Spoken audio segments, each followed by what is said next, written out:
Nos encontramos con el periodista Ángel Hugo Pilares. Es actualmente periodista del Diario del Comercio. Voy a pasar a hacer 5 preguntas.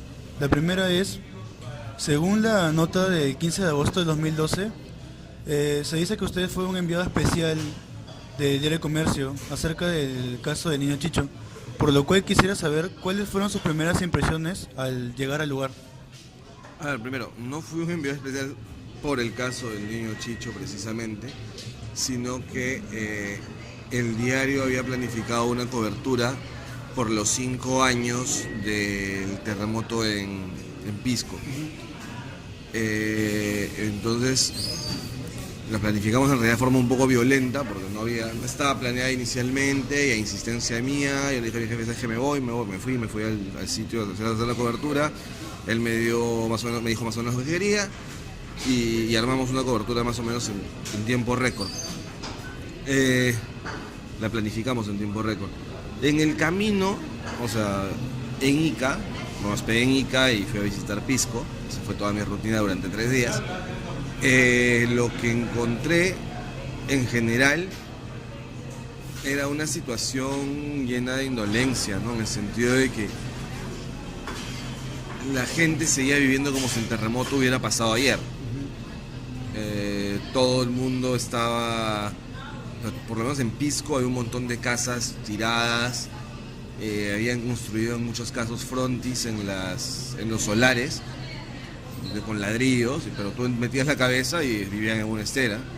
En otros casos había gente que no había podido reconstruir su casa y que vivía en un pueblo joven en las afueras de Pisco, y que el dinero que debían haber gastado en la reconstrucción de sus hogares, que no se los dieron completo en muchos casos, o que ellos prefirieron canjear por dinero en efectivo en lugar de materiales, terminaron, o sea, con ese dinero terminaron comprando muebles, televisores, qué sé yo. Entonces, tú entrabas a una casa que era un cuartito de estera de 2x2, pero tenía un plasma de 32 pulgadas, ¿no? O una refri, las más modernas que te puedes imaginar. Entonces, lo que vi ahí en general fue la total incapacidad del Estado para cumplir con una misión que era la reconstrucción, y por otro lado el aprovechamiento de parte de gente inescrupulosa que lucraba a partir de su miseria, y además gente inescrupulosa que lucraba con la miseria de los otros. Era un escenario bien tétrico, ¿no? En ese ínterin, en un momento, encontré el altar del niño Chicho en Ica una noche, y ahí mismo me puse a averiguar y resultó que su madre vivía cerca, así que la entrevista. Claro, como usted dice, hubo una incapacidad del Estado, ¿no? ¿Usted cree que el Estado pudo haber hecho algo más para ayudar a Ica, o cree que siempre va a hacer lo mismo pese al apoyo que reciba los pobladores por parte del Estado? A ver, primero, es el mismo Estado o el mismo gobierno, en todo caso, que salió a decir que no habían muertos en Pisco y Nazca, ¿no? En Ica, en ningún lado. Me acuerdo, Alan García da un mensaje a la nación inmediatamente después del terremoto. Dice, el epicentro ha sido acá, pero no hay muertes que lamentar, al final eran como 300 muertos. O sea, eso ya te indica lo poco que le importaba al Estado a la gente. En este caso al gobierno, o sea, una decisión entre gobierno y Estado. Ese gobierno, y en general nuestros gobiernos, y en general el Estado como maquinaria, falla mucho en ese tipo de casos. O sea, tiene la reconstrucción del sur, no se acaba, la reconstrucción con cambios del norte tampoco se acaba hasta ahora, no se avanza, y va a venir el próximo niño y la gente todavía no va a tener su casa parada. Claro, o sea, yo en especial he visto en los medios de comunicación que siempre hay como que una mala planificación para los temas de prevención ante posibles desastres naturales. Eh, por lo cual quisiera preguntarle si es que usted cree que el Estado puede hacer algo más acá como a largo plazo. Mira, hay cosas bien sencillas. Todos los años hay huaicos en Chosica. Chosica es una zona de huaicos y el Estado no ha hecho nada para fiscalizar la venta de terrenos ahí o para reubicar a las familias que viven ahí.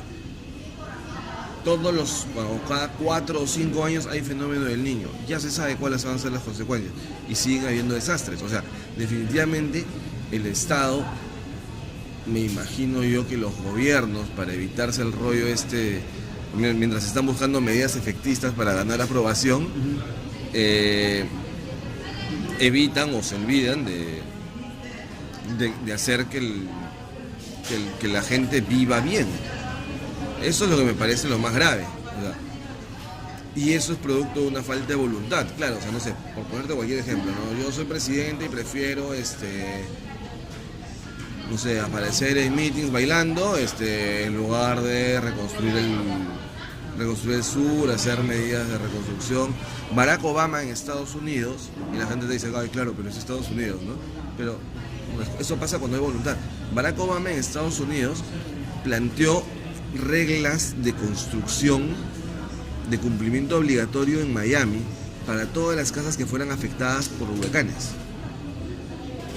Y esas medidas se cumplían. ¿Qué ocurría? Lo que ocurrió, cuando Donald Trump llega al poder, Trump es un ingeniero es un empresario inmobiliario principalmente, dijo, ay no, pero todas esas medidas son burocráticas, terminan afectando el hecho de hacer obras, así que no, hay que darles carta libre, olvídense de estas medidas que se toman para esas reconstrucciones. Ya, espérate 2 huracanes más y vas a ver cómo termina Miami. O sea, Donald Trump en ese caso actúa como un presidente peruano o un presidente latinoamericano.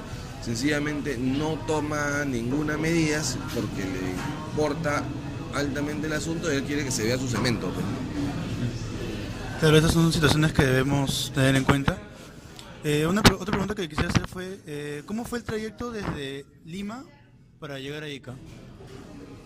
Yo lo hice 5 años después, o sea, no había gran cosa. De hecho, el año nuevo anterior me lo había pasado en la carretera al sur y llegué hasta Nazca sin ningún problema. O sea, no, o sea, lo que fue gracioso fue que un día yo un sábado me desperté en la mañana,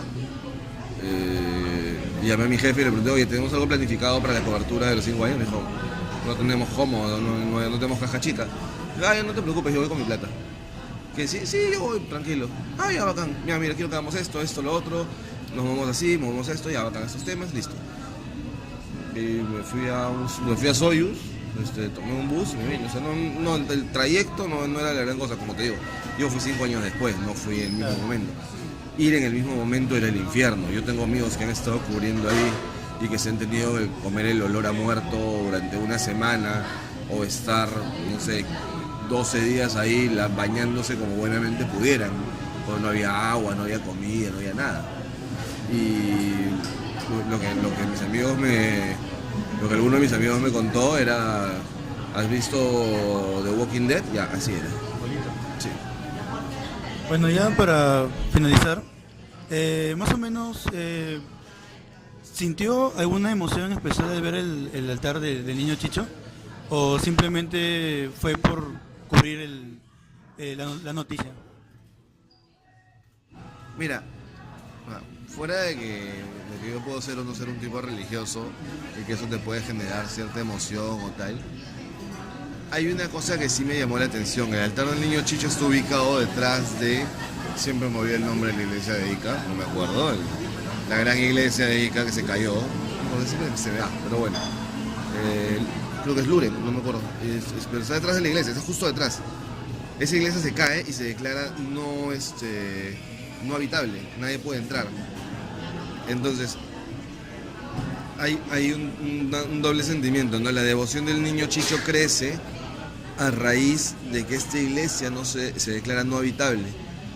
O sea, lo que la gente hizo fue trasladar su necesidad de acercamiento a una figura religiosa, que es lo que ocurre cuando hay catástrofes. Ahorita hay un terremoto y todo el mundo se persina aunque no haya ido a misa hace 50 años. Fue trasladar esa necesidad, o trasladar su necesidad de fe, de reencuentro de fe, a una figura en particular, en este caso era la cruz que veía porque un niño se había muerto ahí. Y por otro lado me llamó mucho la atención la actitud de la madre, ¿no? La actitud de la madre la madre estaba convencida de que ella era la intermediaria entre este pequeño santo y la tierra. Y ella decía, mi Chicho me habla, mi Chicho me dice, gracias por visitar a Chicho. O sea, incluso hablaba de él en tiempo presente, como si efectivamente estuviera vivo.